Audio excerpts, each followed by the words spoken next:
So it's Danny Flexon here for Seconds Out. Delighted to be joined by super lightweight, my good friend Robbie Davies Jr. Robbie, how you doing, mate? I'm good, thanks. You're okay? I'm good. It's been, what, 8 months now since we last saw you in the ring. I'm sure you know that better than I do.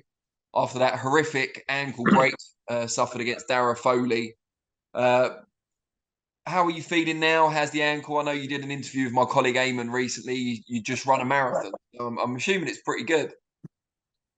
Yeah, I got over the ankle injury probably quicker than most people would, to be honest. I just got an operation the next day, done all the rehabilitation. What I've said on other interviews, and I've been pretty much all right since July, August time. Do you know what I mean? So I'm eager to get back in the ring now. And when Eamon spoke to you previously, you didn't really have a full-time trainer or manager. You were working at your old amateur gym, but you didn't have someone overseeing it. Has that changed at all? I wouldn't say it's changed at all just yet, but I'm speaking to a lot of people. I've had fights offered to me in the meantime, and I'm looking to get a move on. I'm starting to speak to people and stuff like that. I've had offers come in to me as well, so I'm definitely looking at getting out either very end of the year or early next year. What are you looking for in terms of a trainer? I'm assuming one of the main reasons you left the McGuigans is because of the distance, so presumably someone local. But what else are you looking for in that trainer? I'm just looking for someone that has got time for me really, and I'm either going to be training in Liverpool or in Manchester. Like you said, I'd like to be travelling home at the end of every night. And is that something that's changed over the years? Obviously, you've grown up, you've become a father as well. Is that one of the reasons why you want to be a bit closer to home? Yeah, it's more so coming off the loss of to the likes of Foley. It's left me in limbo a little bit, so I don't actually know when I'll be fighting, to be exact. So traveling away from home in London constantly and being away from home, being away from my daughter, and not knowing when I'm fighting, it become a bit of a strain. And obviously, I'm not someone that likes to just train when I'm fighting. I like to tick over all the time, and you can't exactly tick over when your gym's in London. So on good terms, I just said to Shane and Jake to release me, and they understood. Do you know what I mean? Like, I'm still on good terms with them. I haven't fell out with them. Just need to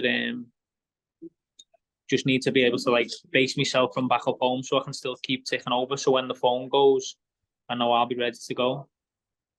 And you said that you've had a few fights offered in the meantime. You don't have to say who they were against. You can if you want, but why have they not been the right fights at the right time?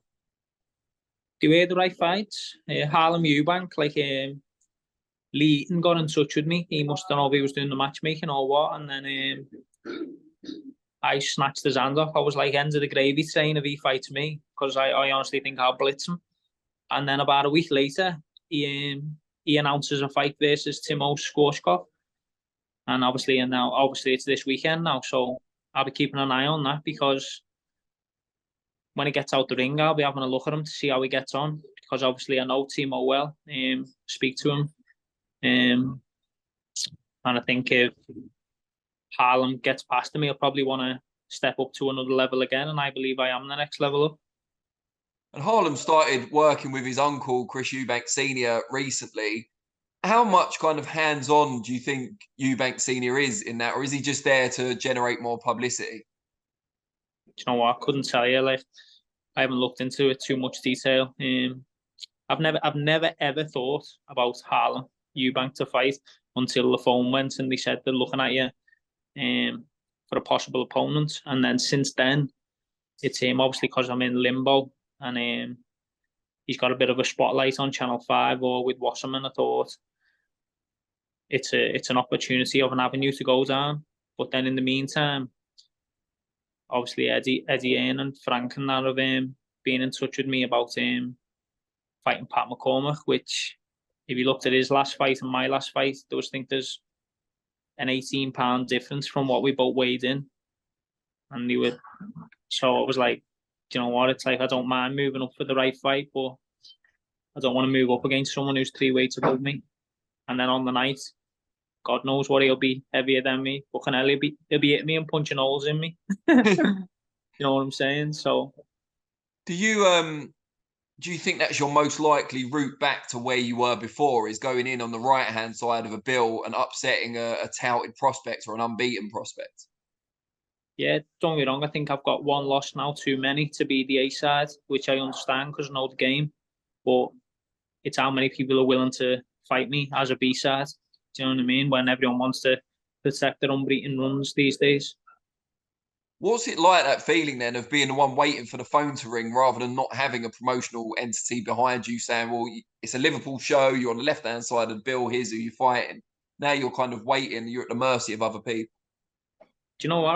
I've been in this position before. This isn't the first time I've had a speed bump in my career and I've had to build myself back. So I've been there before, I've done it before, and I can do it again. So it doesn't bother me at all. Who else have you kind of got your eyes on? I know it's not going to be you necessarily picking and choosing, but you must have some idea of who you'd like or who might be willing to fight you. Do you know what? I get on with pretty much everyone, don't I? But Yeah. that Ohara Davies the other day, the little blurt, mentioned me again. Like, he was doing an interview, don't even know how he got onto the subject to me. Started going on about slapping me at a show and stuff like that. Like, not to mention my leg was broke and he was with a big team and I was on my own. He absolutely shit himself after it. Like looking at it as a bigger picture, the board, obviously it was recorded and everything, the board come to me and said, do I want to make an official complaint?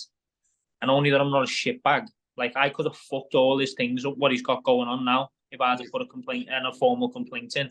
So he needs to keep his mouth shut, the little fart. Burns my head out. What actually went down between the two of you, like from your perspective?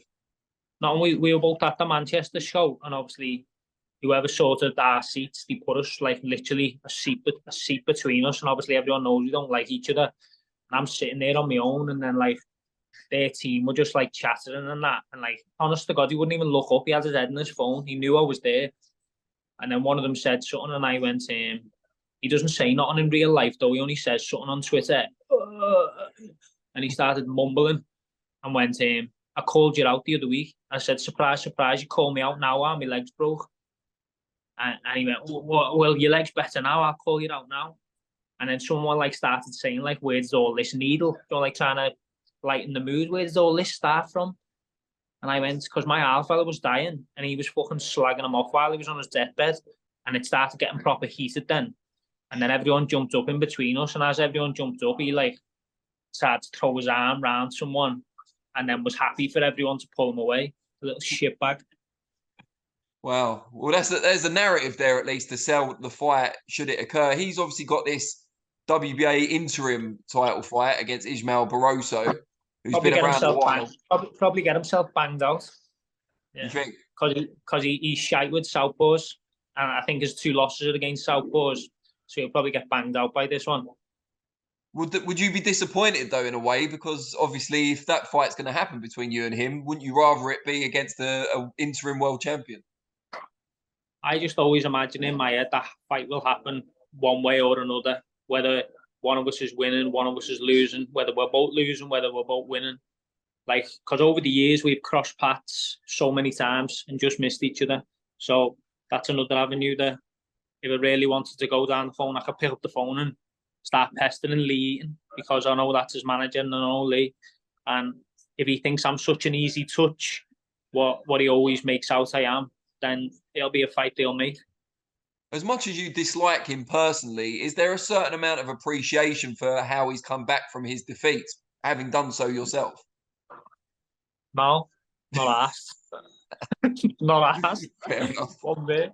I had to ask the question. I mean, it's kind of the answer I expected.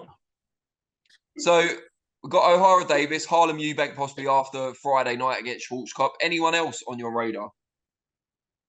You know what? Like I said, like there's I don't have a radar. There's the one that's been mentioned to me, and you brought up Ohara to me, so I'd never bring him up myself because he's not my cup of tea. Do you know what I mean? No, that's fair enough. Don't get me wrong. The phone's always open in case anyone has a few courage butties and fancies it. Do you know what I mean? Well, you said just earlier about pestering Lee Eaton as O'Hara's manager if you decided you wanted that fight. Have you started to think about, pestering is maybe not the right word, but calling up other people and seeing what's out there rather than? No. Like I'm not in that position yet where I'm absolutely desperate to fight. But I've spoke to Frank Smith and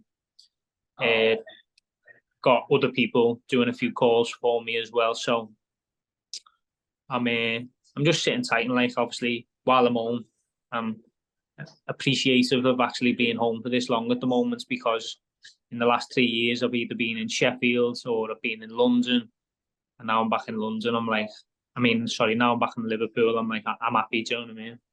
What is that like, getting some much needed quality time with the family now and seeing your child grow up? Do you know what? Like, felt like I was missing a lot of the bonding process. You know, being away so much, and she was like obsessed with like all the rest of the family besides me. Do you know what I mean? Where now I've got that thing is like, I only have to walk in the room and she goes mad for me. Do you know what I mean? So they're like the little things what if I'd never broke my leg, I'd never realised what I was missing. Do you know what I mean? And on the flip side of that, you're obviously not in a busy gym anymore with the lads at McGuigan's. Do you miss that at all? Like the camaraderie? I know you were close to some of the people there as well. Still speak to them all. Like, I can get on with them. Do you know what I mean? Like, still speak to all of them. Like, it's not like I've left on bad terms or I've had a cob on or anything like that. It's just like I'm just not showing up at the gym, and I was probably there less than them anyway because I had to shoot home and stuff like that anyway. So you probably feel like I haven't even left. Do you know what I mean? I won't be forgiven if I don't ask this. Who do you miss the most from McGuigan's gym? Obviously, it's going to be Ellie, isn't it? She's my right-hand man, and she will still speak to her every day, so nothing's changed anyway. Yeah, I'm sure it's affected her more than it's affected you. She's I, probably I reckon it is. I reckon it is. You know, it's probably affecting her training.